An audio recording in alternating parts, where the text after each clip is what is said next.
Olá, alunos do terceiro ano 1, do terceiro ano 2, dando continuidade aos nossos estudos de sociologia sobre a questão do trabalho, vamos ver como esta questão foi analisada por alguns pensadores, sobretudo os clássicos da sociologia, já são conhecidos nossos, né? Émile Durkheim, Max Weber e Karl Marx. Todos eles vivenciando mais ou menos o mesmo tempo, a mesma época, os mesmos problemas e acontecimentos sociais da Revolução Francesa, da Revolução Industrial e do capitalismo. Então, Émile Durkheim e a questão do fato social. O que é o fato social para Émile Durkheim? Nós vimos isso lá no primeiro ano. Vamos lembrar alguma coisa. Então, o fato social são todos os eventos, os acontecimentos que ocorrem na nossa sociedade e acabam moldando os indivíduos, moldando o nosso comportamento, as nossas ações, as nossas atitudes. Então, o fato social ele tem três características: a generalidade, a exterioridade e a coercitividade. O fato social é geral, portanto, o fato social é influenciado pela característica da generalidade. Ele ocorre em todas as sociedades, ele ocorre de forma igual para todas as pessoas, ele é geral, generalidade. Exterioridade quer dizer que os fatos sociais ocorrem independentemente da vontade dos indivíduos. A gente querendo ou não, aceitando ou não, aprovando ou não, os fatos sociais existem por si só, são exteriores à vontade do indivíduo. E nós, como indivíduos, dentro de uma sociedade, somos obrigados a aceitar muitas coisas impostas pelos fatos sociais. Daí vem a característica da coercitividade, da coerção, da força, da obrigatoriedade.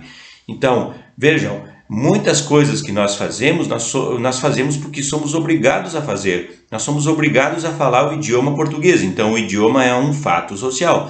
Nós somos obrigados a ter uma religiosidade. E nós não escolhemos a religião, simplesmente nós damos continuidade àquilo que os nossos pais, a nossa família, a escola, a sociedade em geral nos impõe. Nós somos obrigados a utilizar a mesma moeda, nós somos obrigados a cumprir as leis. Nós não escolhemos as leis que nós gostamos e não gostamos, que nós queremos e não cumprir e não queremos cumprir. Simplesmente as leis existem já muito antes de nós nascer.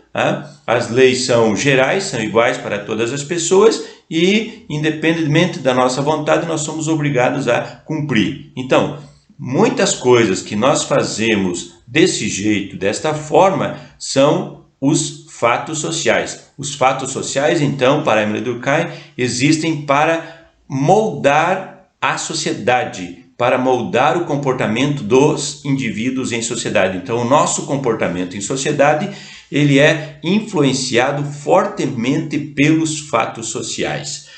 E um dos fatos sociais para Émile Durkheim é a questão do trabalho. O trabalho é um fato social porque ocorre de forma geral para todas as pessoas. Todas as pessoas são obrigadas a trabalhar. Você até pode escolher a sua profissão e assim por diante, mas todos nós somos obrigados a trabalhar. Trabalhamos porque queremos? Não. Trabalhamos porque somos obrigados a trabalhar. E nós não inventamos o trabalho. O trabalho é um fato social exterior à vontade do indivíduo. Então, Émile Durkheim analisou o trabalho como um fato social. E aí ele veio dizer que o trabalho como um fato social ele é um importante mecanismo, instrumento de coesão social. É pelo trabalho que a sociedade se une, se estabelece, se fortifica, se unifica. O trabalho é um importante mecanismo de coesão social, de unificação, de unidade social. E ele existe em todas as sociedades. Em algumas sociedades de forma mais simples, em outras, como no caso da nossa, de forma mais complexa. Também o Émile Durkheim observou que existem dois tipos de sociedades, as sociedades simples e as sociedades complexas. Nas sociedades simples, E nas sociedades complexas, o trabalho é dividido. Ele chamou isso de divisão social do trabalho. Então, nas sociedades mais simples, como por exemplo uma tribo indígena, o trabalho está dividido de forma mais simples. Então nós já temos uma opinião, uma ideia, né, de que nas sociedades simples, tipo uma tribo indígena, né, os homens vão caçar, vão guerrear, vão dar proteção ao grupo. As mulheres vão cuidar da educação dos filhos, das crianças, e vão preparar os alimentos trazidos pelos homens. As mulheres também vão plantar algumas coisas que são cultivadas. Então existe aí uma divisão simples do trabalho. Já na nossa sociedade, a divisão do trabalho é bem mais complexa, porque a nossa sociedade é regida por relações complexas de trabalho e de socialização. Então, o trabalho, tanto na sociedade simples como na sociedade complexa, ele é um importante mecanismo de coesão social, de unidade social, de unificação social. Ele também é importante para a existência, para a sobrevivência das pessoas.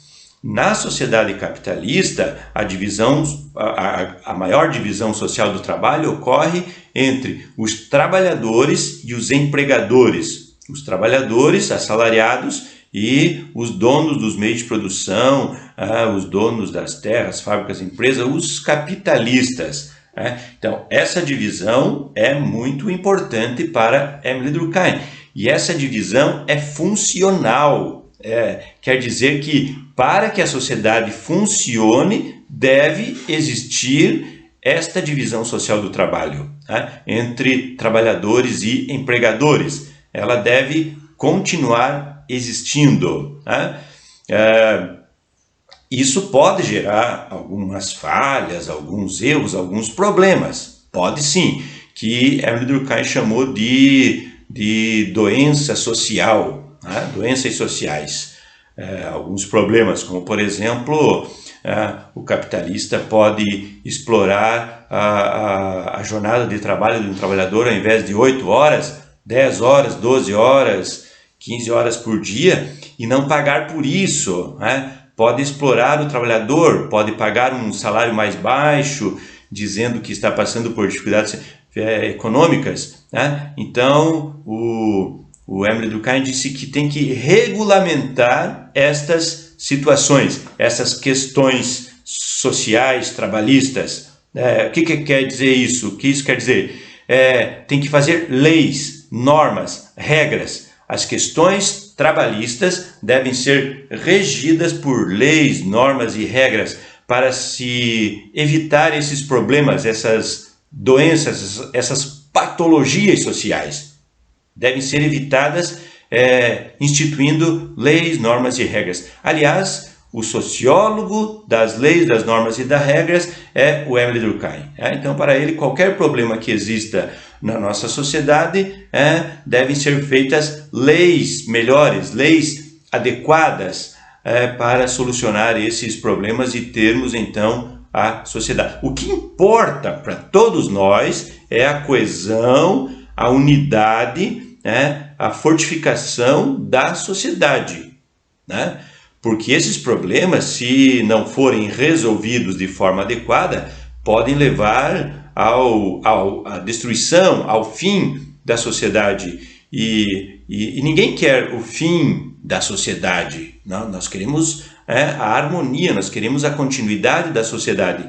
Então, cada um de nós na sociedade, ou cada grupo social, cada parte da sociedade, deve se mobilizar em função do todo que é a sociedade.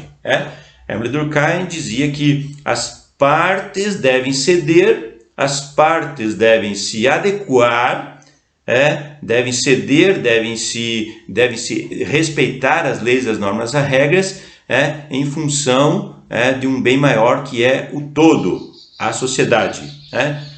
O todo é a sociedade, as partes são cada um de nós, são os grupos sociais, as classes sociais, as instituições sociais e assim por diante. Então, os problemas que porventura a divisão social do trabalho possa trazer devem ser solucionadas, devem ser resolvidas com a regulamentação, leis, normas e regras para fazer com que a sociedade tenha continuidade, tenha funcionalidade. Ambos, trabalhadores e empregadores, devem ceder em suas reivindicações, em seus interesses. O interesse de um grupo social não deve prevalecer sobre o todo. É o todo que deve prevalecer sobre as partes. Note que o Émile Durkheim pensa na continuidade da sociedade, ele pensa na boa vontade das pessoas, então ele acredita que os capitalistas, em nome do bem comum, eles irão se conter na sua ganância por lucro, por exemplo. E os trabalhadores também não vão pedir salários muito grandes, muito exorbitantes, porque eles vão fazer isso em nome do bem comum, que é a sociedade. Então nós contamos com a solidariedade, com a cooperação de todas as pessoas agindo de forma correta, respeitando as leis, as normas, as regras, trabalhando para produzir a sua existência, sua sobrevivência, e assim então a sociedade existe, a sociedade continua. Então, para Émile Durkheim, o trabalho é um fato social, um importante instrumento de coesão, de unidade e de funcionalidade da sociedade. Nos próximos vídeos, então, vamos ver outros pensadores e o que eles avaliaram, o que eles pensaram, o que eles refletiram sobre o mundo do trabalho.